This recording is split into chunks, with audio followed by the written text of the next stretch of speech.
as soon as the lockdowns came and people started to see what was actually going on in these schools, the fact that there wasn't a huge push for pod learning is insane to me.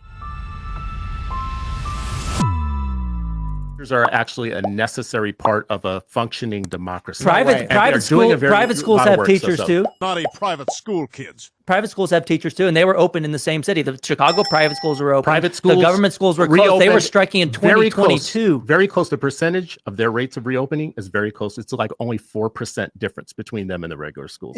Okay, so then there would be a 4% difference in the death rate of the places where the private schools opened, but the public schools stayed closed, and both stayed closed, right? Oh, no, okay.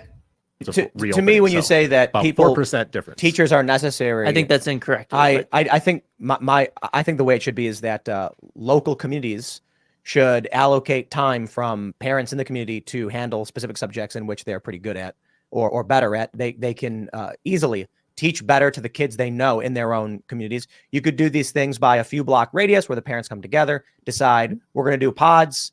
Each parent can take a certain day where they'll have the kids for a day. And I've been saying this forever.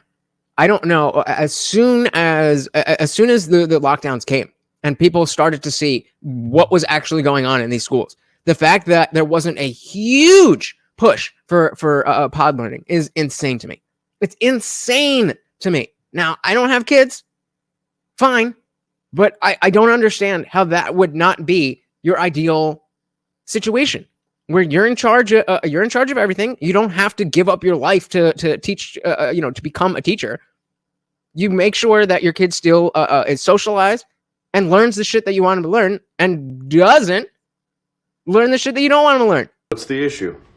Everybody wins. Teach them specific subjects, and that would be a what you're saying million right times now, better. What you're saying right now happens already. Yeah, pod learning. I know, it's fantastic. Yeah. Shout out to Seabass. It happens for the and community expert. There's absolutely in my state. There's a official designation. I could bring you in, and you could actually start working with young people tomorrow, showing them. I can't put that up because you have, and I said this to someone else. You have. I will laugh about it, but I can't put it up. Had something happen in your life that nobody gets counseled on doing.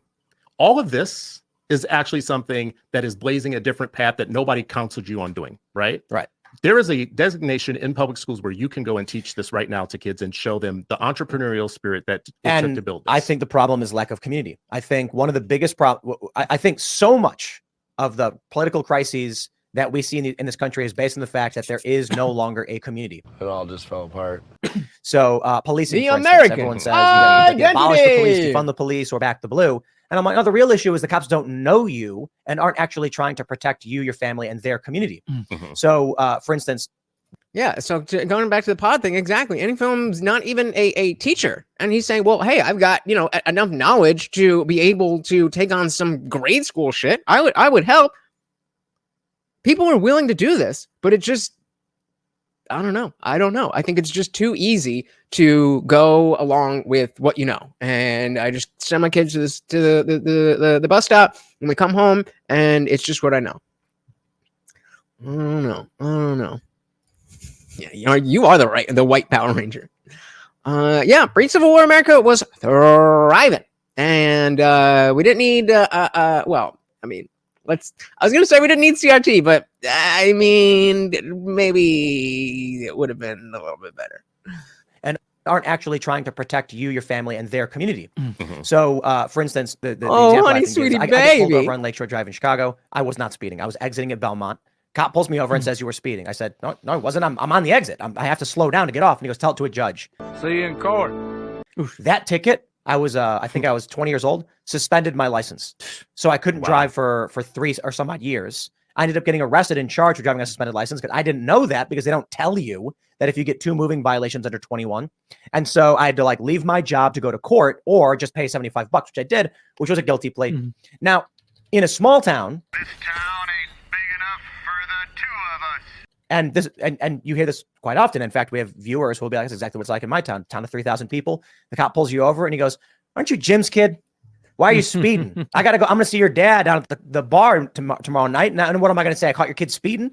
And the kid's going to be like, "Oh, please don't tell him I did." Please don't tell my parents. Dramatically different experience. What we've done you just now. said, what you just said is the America nobody ever talks about. What? That is the America that everybody constantly won't shut the fuck up about. Now, I get it. There. I mean, I've been in situations like that as well, and I mean, not to the point where my license was suspended or anything, but you know, just the cops fucking with me because they could. How is that not the America that we talk about? Thanks so much for watching, guys. If you enjoyed that clip, check out the full live stream link in the bio and catch me live every Monday, Wednesday, Friday, 8 p.m. Eastern. See you there.